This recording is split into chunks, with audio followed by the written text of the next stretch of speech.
Well, good morning, everybody. And let me say a couple of notes of appreciation. First of all, to the Prime Minister of Pakistan and to Field Marshal Munir, who were both incredible hosts. And whatever shortcomings in the negotiation, it wasn't because of the Pakistanis, who did an amazing job and really tried to help us and the Iranians bridge the gap and get to a deal. We have been at it now for 21 hours, and we've had a number of substantive discussions with the Iranians. That's the good news. The bad news is that we have not reached an agreement, and I think that's bad news for Iran much more than it's bad news for the United States of America. So we go back to the United States having not come to an agreement. We've made very clear what our red lines are, what things we're willing to accommodate them on, and what things we're not willing to accommodate them on. And we've made that as clear as we possibly could, and they have chosen not to accept our terms. Questions?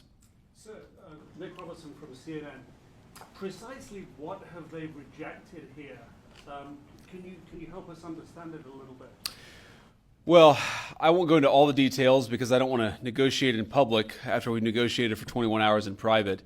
But the simple fact is that we need to see an affirmative commitment that they will not seek a nuclear weapon, and they will not seek the tools that would enable them to quickly achieve a nuclear weapon. That is the core goal of the President of the United States, and that's what we've tried to achieve through these negotiations.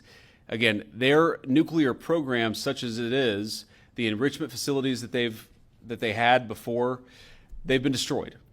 But the simple question is, do we see a fundamental commitment of will for the Iranians not to develop a nuclear weapon, not just now, not just 2 years from now, but for the long term? We haven't seen that yet. We hope that we will.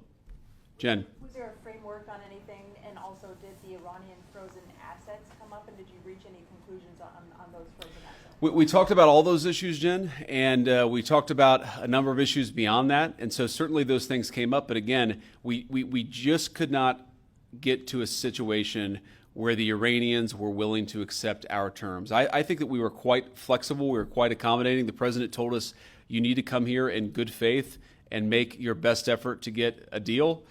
We did that. And unfortunately, we weren't able to make any headway. Preston.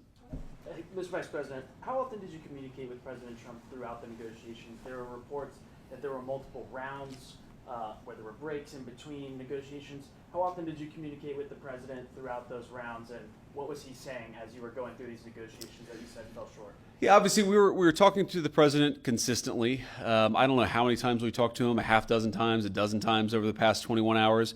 We obviously also talked to Admiral Cooper, to Pete, to Marco, to the entire national security team. We talked to Scott Bessent a number of times. So look, we were constantly in communication with the team because we were negotiating in good faith. And we leave here with a very simple proposal, a method of understanding that is our final and best offer. We'll see if the Iranians accept it. Thank you.